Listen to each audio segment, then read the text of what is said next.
Assalamualaikum warahmatullahi wabarakatuh. Perkenalkan, nama saya Muhammad Muhammad, mahasiswa dari Prodi Ilmu Komunikasi, Fakultas Ilmu Komunikasi, dengan nomor NPM S1A23003 Universitas Subang. Pada kali ini, saya akan menjelaskan mengenai materi dengan isi buku Pendidikan Kewarganegaraan untuk Pendidikan Tinggi dengan pengarang Bapak Dr. Ujang Cardaes, SH, MH, MIP, MAP. Adapun resume dari tersebut dengan 7 bab. Penjelasan sebagai berikut.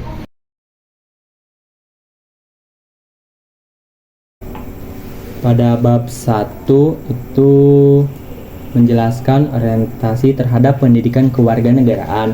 Dengan perubahan pendidikan ke masa depan, pendidikan nasional memiliki fungsi yang sangat strategis, yaitu mengembangkan kemampuan dan membentuk watak serta peradaban bangsa yang bermanfaat dalam rangka mencerdaskan kehidupan bangsa. Menteri Pendidikan menyepakati bahwa pendidikan harus aktif dalam hal yang pertama, yaitu A. Mempersiapkan pribadi sebagai warga negara dan anggota masyarakat yang bertanggung jawab. Yang kedua, B. Menanamkan dasar pembangunan berkelanjutan atau sustainable development bagi kesejahteraan manusia dan kelestarian lingkungan hidup. Yang ketiga, C.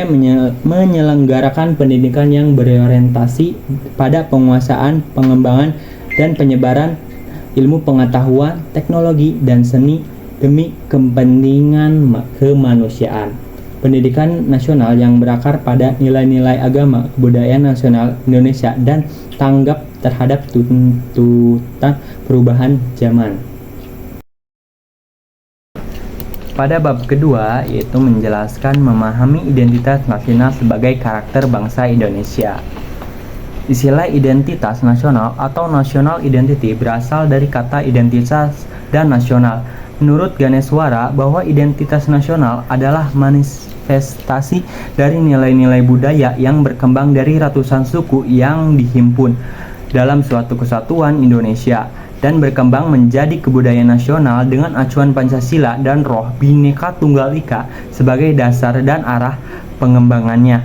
Menurut Ubedillah, terdapat beberapa unsur yang menjadi komponen identitas nasional, diantaranya A. Pola perilaku adalah gambaran pola perilaku yang terwujud dalam kehidupan sehari-hari. Misalnya adat istiadat, budaya, dan kebiasaan, dan ramah tamah. Hormat kepada orang tua dan gotong royong merupakan salah satu identitas nasional yang bersumber dari adat istiadat dan budaya. Yang B. Lambang-lambang adalah sesuatu yang menggambarkan tujuan dan fungsi negara. Lambang ini biasanya dinyatakan dalam undang-undang, misalnya bendera, bahasa, dan lagu kebangsaan. Yang C. Alat-alat perlengkapan adalah sejumlah perangkat atau alat-alat perlengkapan yang digunakan untuk mencapai tujuan yang berupa bangunan, peralatan, dan teknologi, misalnya bangunan candi, masjid, gereja, pakaian adat, teknologi seperti kapal laut, pesawat terbang, dan lainnya. Yang terakhir, D. Tujuan yang ingin dicapai, yang bersumber dari tujuan yang bersifat dinamis dan tidak tepat, seperti budaya unggul, prestasi dalam bidang tertentu. Pada bab ketiga, yaitu menjelaskan memahami Pancasila sebagai ideologi bangsa dan negara.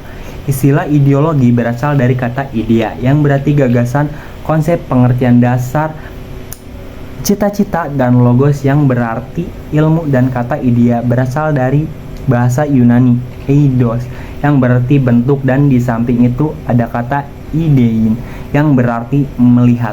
Secara umum, ideologi dapat didefinisikan sebagai kumpulan gagasan, ide, keyakinan, sosial, budaya, dan agama yang menyeluruh dan sistematis yang berkaitan dengan bidang politik, termasuk bidang pertahanan dan keamanan. Ideologi mengandung nilai-nilai dasar, norma-norma, dan cita-cita yang ingin diwujudkan oleh masyarakat penganutnya. Karena itu, ideologi memiliki peranan sebagai dasar, arah, dan tujuan yang ingin dicapai dalam kehidupan bermasyarakat, berbangsa, dan bernegara. Dengan demikian, ideologi sangat menentukan eksistensi suatu bangsa dan negara karena ideologi membimbing bangsa dan negara untuk mencapai tujuannya melalui berbagai relasi pembangunan. Hal ini disebabkan dalam ideologi terkandung suatu orientasi praksis. Pada bab keempat, yaitu menjelaskan memahami negara, konstitusi, dan warga negara.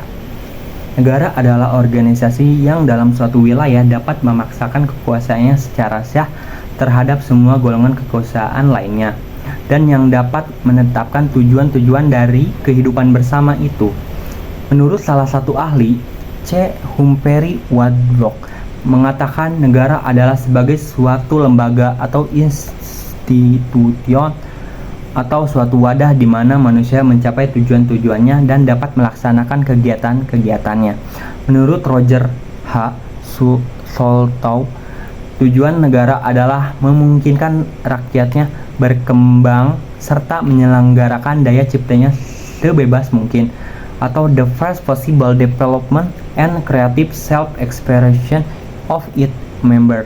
Sementara itu, tujuan negara Indonesia sesuai dengan alinea keempat pembukaan Undang-Undang Dasar 1945 adalah melindungi segenap bangsa Indonesia dan seluruh tumpah darah Indonesia, memajukan kesejahteraan umum, mencerdaskan kehidupan bangsa, dan ikut melaksanakan ketertiban dunia yang berdasarkan kemerdekaan, perdamaian abadi, dan keadilan sosial.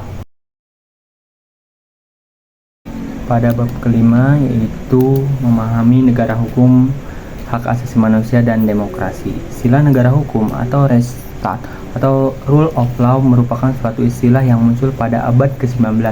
Namun sesungguhnya konsep negara hukum tersebut sudah tercetus sejak abad ke-17 di negara-negara Eropa Barat bersama-sama dengan timbulnya perjuangan kekuasaan yang tidak terbatas dari penguasa, yaitu para raja yang berkekuatan absolut pada waktu itu.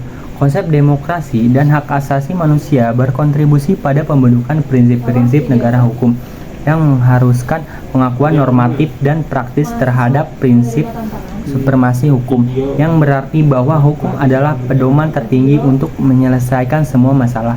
Hak asasi manusia dijamin oleh hukum karena pada setiap diri manusia terdapat hak dasar sebagai pemberian alam seperti hak hidup, hak kebebasan, dan hak milik, yang sekarang berkembang tidak hanya sekadar hak dasar tetapi juga turunan hak dasar dan hak-hak yang menyertai kehidupan manusia, yaitu hak sipil, politik, ekonomi, sosial, dan budaya. Pada bab ke-6, yaitu menjelaskan memahami wawasan Nusantara sebagai wawasan nasional Indonesia. Istilah wawasan Nusantara sebagai konsep wawasan nasional Indonesia berasal dari dua kata, yaitu wawasan dan Nusantara. Istilah wawasan itu tersendiri berasal dari kata wawas yang berarti pandangan, tinjauan, atau penglihatan indrawi, sedangkan akar kata ini membentuk kata mawas yang berarti memandang, meninjau, atau melihat, sedangkan wawasan berarti cara pandang, meninjau, atau melihat. Sementara itu, istilah Nusantara berasal dari kata nusa yang berarti pulau-pulau dan antara yang berarti diapit di antara dua hal. Wawasan Nusantara mengacu pada cara Indonesia melihat dirinya dan lingkungannya berdasarkan Pancasila dan Undang-Undang Dasar 1945 serta geografi Nusantara yang mendorong kehidupan bangsa untuk mencapai cita-cita dan tujuan. Dengan demikian, wawasan Nusantara mencakup nilai cinta tanah air dalam segala aspek kehidupan di dalam yang merupakan suatu kesatuan dalam bidang ideologi, politik, ekonomi, sosial, budaya, dan pertahanan keamanan negara. Dan sekarang yaitu bab terakhir, yaitu bab ke-7 yang menjelaskan memahami ketahanan nasional dan integrasi nasional Indonesia. Istilah ketahanan nasional dalam bahasa Inggris bisa disebut sebagai national resiliency atau dalam terminologi barat yang kurang lebih semakna dengan ketahanan nasional, dikenal dengan istilah national power atau kekuatan nasional. Pada tahun 1969 lahir istilah ketahanan nasional dengan rumusan sebagai berikut.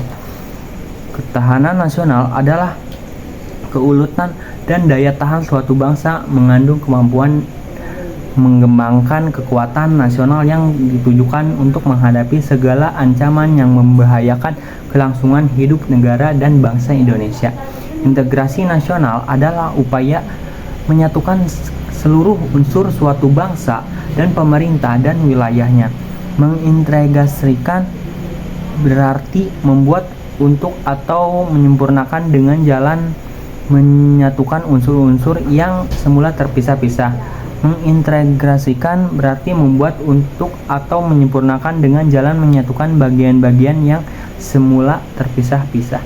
Menurut Howard Wigan, integrasi dapat didefinisikan sebagai memadukan banyak masyarakat kecil menjadi suatu bangsa atau penyatuan berbagai bangsa dari suatu komunitas menjadi identitas yang lebih kuat. Dan yang terakhir yaitu kesimpulan. Dari uraian bab-bab di atas, isi buku Pendidikan Pancasila ini adalah membahas tentang bagaimana kita memahami bangsa Indonesia ini melalui buku tadi, yang mana kita sebagai bangsa Indonesia perlu mengetahui juga memahami apa yang ada di negara kita ini, seperti kita memahami negara hukum di Indonesia, memahami wawasan Nusantara, dan lain sebagainya yang ada di buku ini. Cukup sekian dari saya, mohon maaf bila ada kata yang salah. Assalamualaikum warahmatullahi wabarakatuh.